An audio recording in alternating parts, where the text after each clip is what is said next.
Donc 3 catégories, on le rappelle, 510 kilomètres de course, l'armement est autorisé, 2 pilotes, 2 personnels de soutien dans le Hercule, en tout cas pour le cas de la Sleipnir.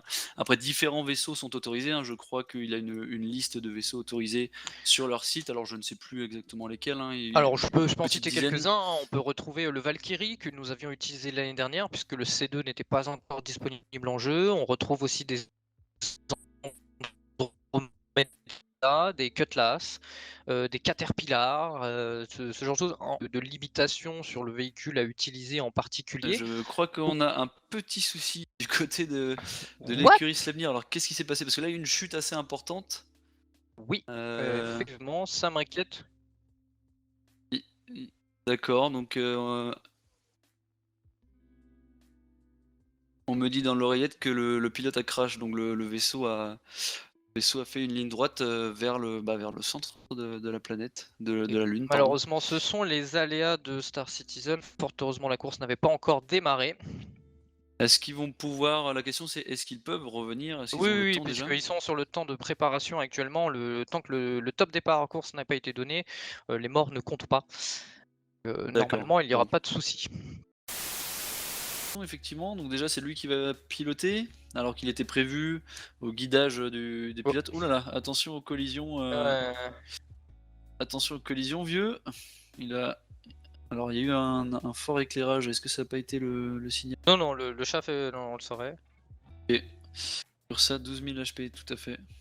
Si, si, c'est bon, c'est parti. Allez, c'est parti. Et voilà, et le Oh Spartan là qui là, va ouais, c'était casser les sûr. couilles direct. Et c'est bon, on a Oh réussi à là, s'échapper. grâce à une Bien un beau désynchro, glitch. Ouais, merci la D5. ouais. C'est tant mieux pour nous, du coup on est tranquille.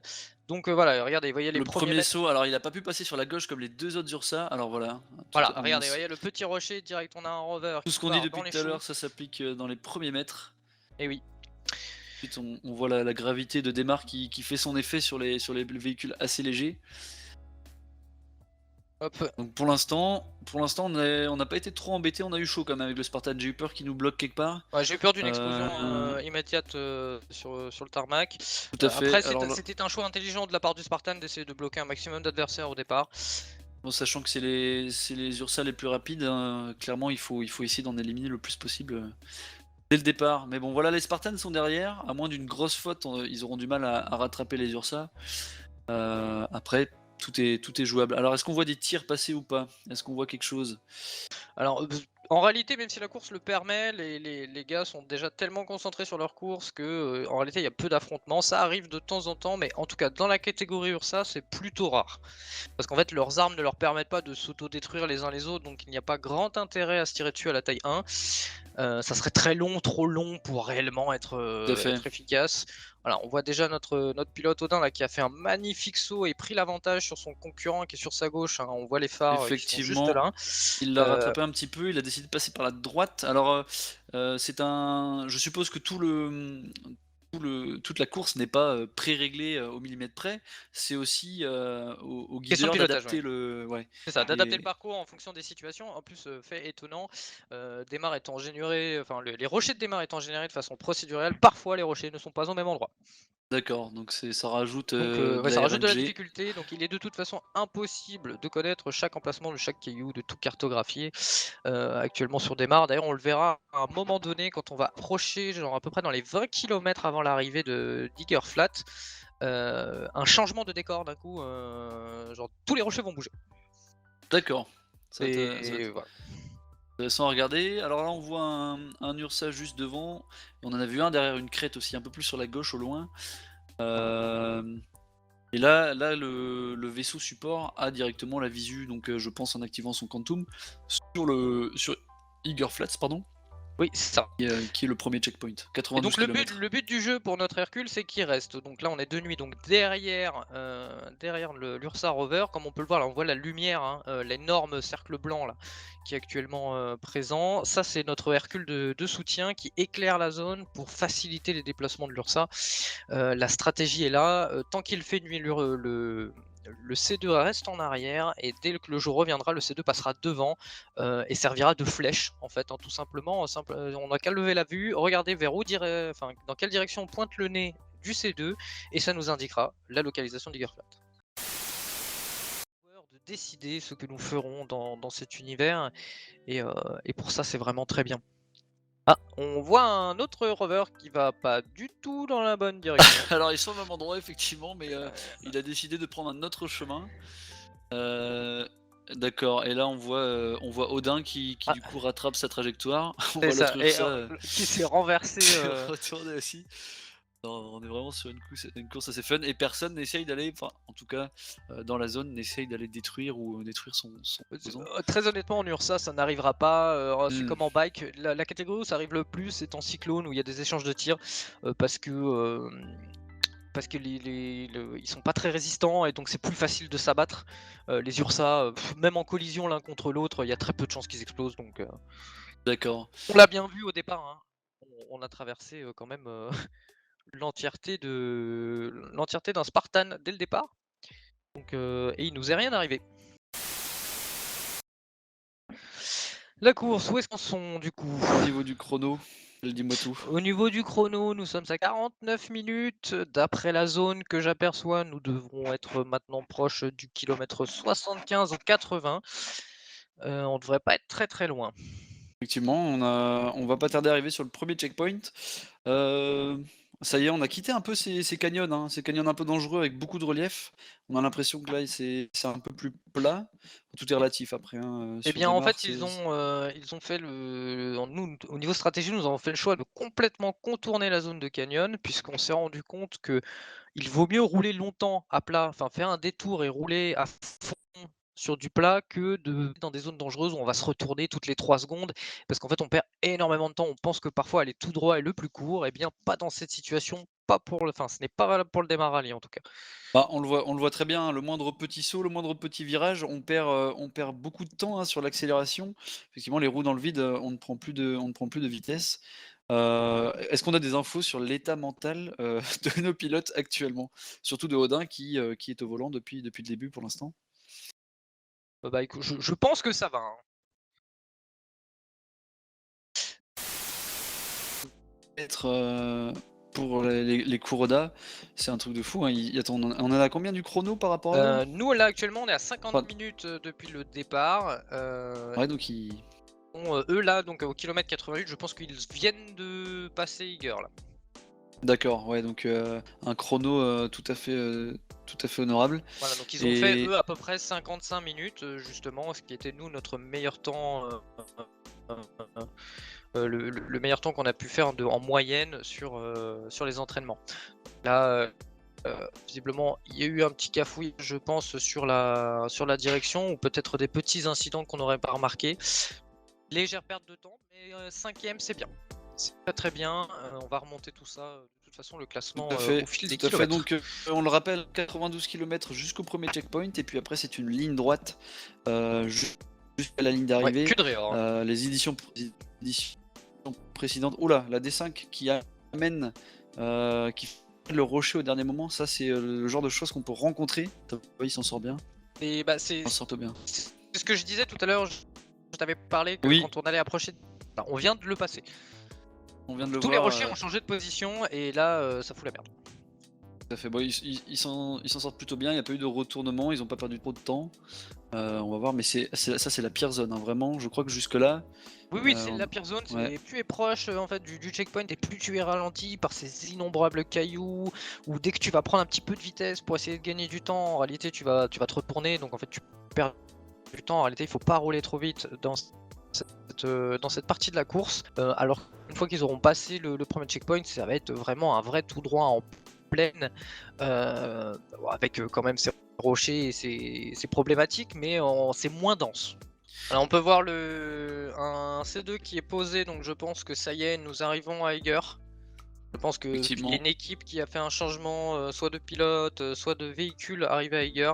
Voilà, regardez, on voit la station, elle est juste devant. Au dernier classement général, nous sommes 3e sur le podium, messieurs, pour le moment.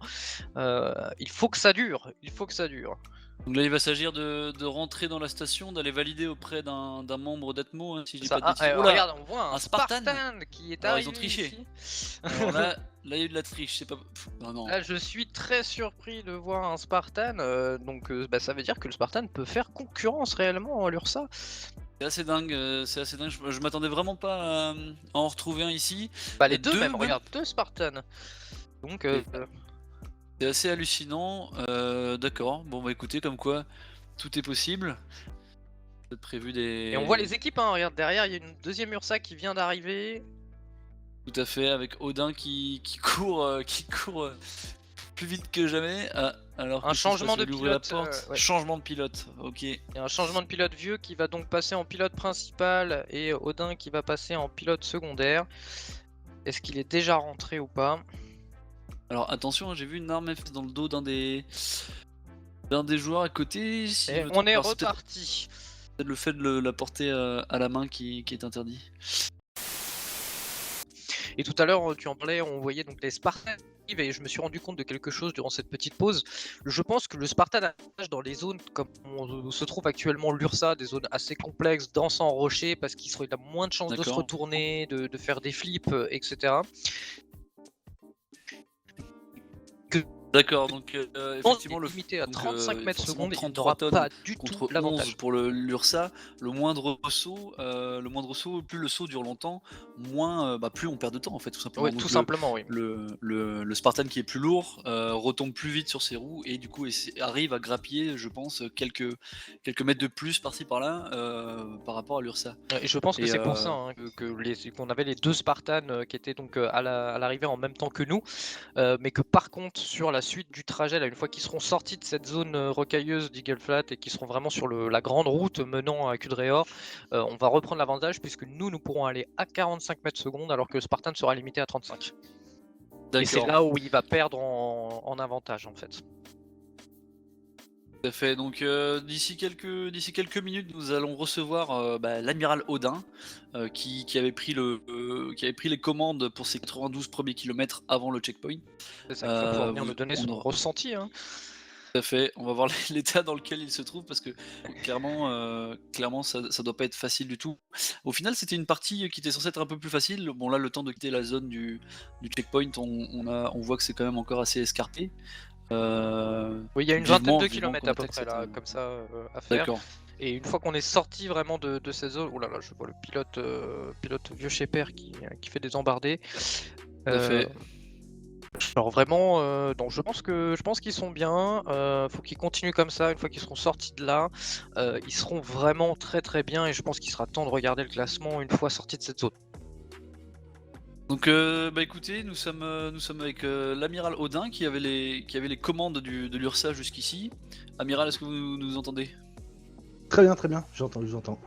Alors, quels sont vos ressentis pour ces 92 kilomètres? On a vu que c'était pas simple, beaucoup de petits retournements, de petites pertes de vitesse sur des rechutes. Ouais, effectivement, on a eu le changement comment dire, de guide. Ça changeait un peu la donne pour nous. Les habitudes d'un guidage particulier. Là, c'est vrai que le fait que notre heure, normalement, s'est retrouvé un peu hors serveur, ça a été un peu compliqué. Après, je me suis retrouvé pas mal avec des lag serveurs, donc, ou lag tout court, ce qui a fait que bah, des fois on voyait les obstacles tard. On a vu effectivement quelques désynchronisations. Bon, ça, c'est monnaie courante dans le jeu, hein. Voilà, après là, sorti de la première étape, cette première partie palpitant à 2000, Bah, difficile dans la zone des cailloux. Ouais, on voit d'ailleurs top que classement, actuellement hein. vous en êtes toujours pas sorti de cette zone derrière Flat. On sait que après ça, ça va aller beaucoup mieux, mais ça reste encore une situation qui est compliquée pour vous. Quelle, Et, quelle zone, excusez-moi de couper, quelle zone vous avez eu l'occasion de travailler le plus en entraînement? Est-ce que c'était les premiers kilomètres, la fin? Je Alors, suppose que la ligne droite. on a principalement travaillé la première partie, donc tout ce qui est le trajet Chebin jusqu'à Egerflat, c'est vraiment là où on avait accès une grande partie de notre, on va dire là où on devait travailler le plus, parce qu'il y a quand même beaucoup de zones, des zones à éviter, des zones voilà, travailler pour certains passages. C'est là où on avait un peu D'accord. plus travaillé, notamment la dernière partie d'à peu près une vingtaine de kilomètres qui se situe juste avant l'arrivée sur Eagerflat. Là, effectivement, très compliqué, beaucoup de cailloux, beaucoup d'esquives, des droites-gauche, des petits cratères un peu dissimulés. Voilà, un peu voilà, le passage qu'on a actuellement avec Un peu vieux Shepherd aux commandes, où voilà, c'est caillou sur caillou. Des fois, les passages, les sorties de cailloux sont pas vraiment très visibles. Donc, il faut un peu chercher notre chemin, c'est pas évident. Ça qui va nous donner ses impressions sur la course, sur son petit parcours là, sur les 150 km à peu près qu'il a fait tout seul. Donc ça va être pas mal. Et bien tout de suite, nous recevons Vieux Shepherd en direct. Vieux Shepherd, est-ce que vous êtes là? Est-ce que tu Yes. m'entends? Yes. Et salut, bonsoir. Comment ça Bonsoir à va? tous. Salut vieux. Ça va, ça va. Alors cette Euh, petite course, on est pas mal. On est pas mal. Un peu dans le stress, mais on est-ce se que tu veux débrouille plutôt savoir pas ta mal. position? Je sais que je crois qu'on est deuxième pour l'instant. C'est ça. Deuxième au classement, talonné de près par la Polish Space Marine. Vous avez au dernier point, vous aviez 2 km d'écart avec eux et ça s'est bataillé fort pendant un bon moment pour la deuxième place. Là, ça fait Ouais, un... je crois que c'était moi d'ailleurs qui conduisais à ce moment-là. Je les Ouais. voyais en plus sur notre droite. C'est ouf, félicitations pour ce classement pour l'instant, jusqu'à la moitié du parcours en tout cas. Parce que Ouais, clairement, bon, c'est- à part l'équipe, l'écurie, la grosse écurie qui met 20 Ouais, km à tout le les monde là. Kuroda ils sont trop chauds, hein. Ils ont Ouais. 17 km d'avance. Bah en fait, C'est, c'est tous ces jeux au départ. Oui. Moi, je les ai vus partir et en fait, ils ont pris la route parfaite du premier checkpoint. Ah mais on le D'accord. sait, hein, la Kuroda est une Voilà. team professionnelle, ils font ça toute l'année, le démarre ils le connaissent par Ouais. cœur, ils gagnent, ça fait deux Donc, années de suite qu'ils gagnent dans beaucoup de catégories, donc voilà. Mais c'est beau au contraire nous mais d'être voilà, deuxième après. derrière eux, derrière une équipe professionnelle qui fait ça toute l'année, alors que nous on s'entraîne 3 mois dans l'année réellement avant le démarre, donc non c'est impressionnant comme résultat, on a fait mieux encore que l'année dernière quoi. Ouais, bah pour l'instant, écoute, on va essayer de tenir ça jusqu'au bout, mais c'est vrai que pour l'instant, on est plutôt content de la perf. C'est très rigolo. Moi, à titre d'expérience personnelle, le travail de gestion de projet que j'ai effectué au sein de la Légion m'a poussé à devenir chef de projet dans la vraie vie, puisqu'aujourd'hui je suis en formation moi pour devenir chef de projet digital. Tiens, je vois là en arrière-plan, j'en profite, un petit changement de pilote. Visiblement, ça change dans l'URSA. Assez fréquent, un peu plus, ouais, un peu Ah, plus ça rapidement. change d'URSA même, ça change d'URSA. D'accord, ça y est, ils ont décidé de. Ok, donc l'URSA est tombé, il a été au maximum de ses capacités, on nous dit en régie. Donc petit L'avantage, changement, avantage de la l'avant- zone pour le A2, enfin pour le C2 qui peut se poser tranquillement. exactement. Hop, on fait attention à ce qu'il n'y ait pas d'accident quand même, ça serait dommage de tuer les pilotes en atterrissant. Tout à fait, le plus rapide possible, mais tout en restant travaillant en sécurité, surtout pour le personnel au sol. Bonne nuit à Nefentes, merci, merci d'être venu et puis bonne nuit à toi. Bonne nuit Nef, effectivement. Hop, on voit, regardez, le membre Super Mouton qui a déjà ouvert et préparé le rover, qui l'a sûrement déjà même démarré. Ils vont tout de suite reprendre position. Voilà, quelques petits soucis. Alors je Ouais, crois qu'il y en a un qui a la tremblote. Hein, c'est bon, il avait oublié de prendre ses pilules. Ah bah c'est notre cher amiral, hein. Mais comme tu dis, Et Bryce, c'est pas... c'est super intéressant de voir les évolutions rien que sur Atmo eSport. Quand tu vois, enfin après c'est que notre deuxième participation, mais quand tu vois notre première participation l'année dernière, enfin je trouve que ça n'a rien à voir quoi. Les derniers Bon. kilomètres, hein, on est là, Eh des ben. roulements de tambour qui se font entendre depuis quelques dizaines de minutes déjà, et moi j'ai juste hâte en fait que ça se termine, hâte de voir cette pression se relâcher. Et deuxième, hein, je Attends, pense, rien avec n'est à fait, moins rien d'un. n'est fait. Mais écoute, je pense que là, soit c'est qui tout double, quoi. Soit on Prononcer, est hein, ne deuxième, demandons pas la peau de l'ours avant soit on qu'il soit termine tué. pas, hein, Ah, une erreur serait fatale. tais-toi. Commence pas à Mais porter la écoute, poisse là. voilà, bon, encore une fois, hein, ça s'est très bien passé tout au long de la soirée. On a compris qu'il n'y avait pas de chat noir ici ce soir. J'espère ça ne changera pas. J'aimerais Ça ne bien changera pas, connaître j'en suis certain. notre kilométrage là parce que je trouve qu'on est vraiment plus très loin là. 600 peut-être qui a été dépassé. On va savoir ça tout de suite avec la régie. C'est pas actualisé encore, on est encore à 493. 493 pour la dernière actualisation. On n'est pas loin, à 7 km et on est dans les 10 derniers et ce sera vraiment le rush final. T2 démarre, qui joue beaucoup sur cette course, qui impose énormément de contrôle du véhicule, beaucoup de self-control aussi de la part des pilotes, de savoir tant pis, se laisser glisser jusqu'à la Tout à fait. en prenant en compte que c'est tout à fait normal. J'ai l'impression que le guidage là sur Cudreor a été fait pour un grand saut et sur la en même crête. temps, je me dis qu'ils ont sur la évité, ils ont évité un peu les gouffres à droite et à gauche Tout à fait. pour passer sur la crête. Ouais, c'est ce qui est pas plus mal. On voit qu'ils arrivent à garder la direction. Alors, on voit qu'ils la se rattrapent direction. quand même vachement bien dans la pente. Ils évitent de faire des Ouais. grands sauts pour abîmer le véhicule. Donc Les atterrissages, comme dit Hades, les atterrissages rotatifs où tu commences à partir en. On voit le vaisseau caméra, je crois que c'est le vaisseau caméra qui arrive sur nous en face. donc quel Au-dessus, qui rattrapage, passe magnifique, au-dessus, là. magnifique Ouais. flip avant, très Plus bien 10 points pour réceptionné. Gryffondor. Et on continue d'avancer. J'entends dans l'oreillette 1 km de l'arrivée, donc je suppose que c'est juste derrière la butte. Derrière la butte. Derrière la J'ai butte. tellement hâte. Allez les gars, dernière colline. Allez se les Dernier punir, gros obstacle, c'est maintenant. On est avec vous. Ah, qu'est-ce qui nous vend du rêve? Attention, est-ce qu'on aperçoit quelque chose? Je crois que c'est. C'est je vois que c'est le Cudreor que vaisseau. nous apparaissons, Cudreor. que nous voyons au fond, et le carac d'Atmo qui est posé. On Ça y est, arrive. c'est la fin les gars. Le moteur n'est pas en il fonctionne très bien ce moteur. Allez, a on y vérifié va, les on y pistons, va, on y les va, on pistons y hier. va. Allez les gars, on arrive sur Cudreor. Et c'est fait. On reste Ça y est. concentré, ça arrive. Le Ça petit arrive dérapage ici. de fin. Ils sont où les flares là? Ils sont où les flares? Le C2 là. Ok, il arrive en beauté. On a failli écraser. Je crois qu'on a écrasé du monde. Hein. Je crois qu'il y a. Oui, il y a du. Ouh là là. Il y a du personnel qui a été écrasé. On est arrivé comme des balles. Est-ce que ça Il va faut être valider, pénalisant, il faut valider le passage en plus. Il faut sortir de l'URSA. C'est Il pas faut fini, passer ça le y est, checkpoint ça y est. de Cudreor. Ça court, ça court. Je crois qu'on a écrasé un personnel de Netmo. J'espère qu'ils vont pas prendre ça en compte sur 510 km. Est-ce qu'on peut pardonner un. Eh bien, je crois que ça y est. C'est C'est validé fait. par Atmo, c'est fait. Deuxième au classement. C'est incroyable. Quelle En régie- performance. En régie, est-ce que.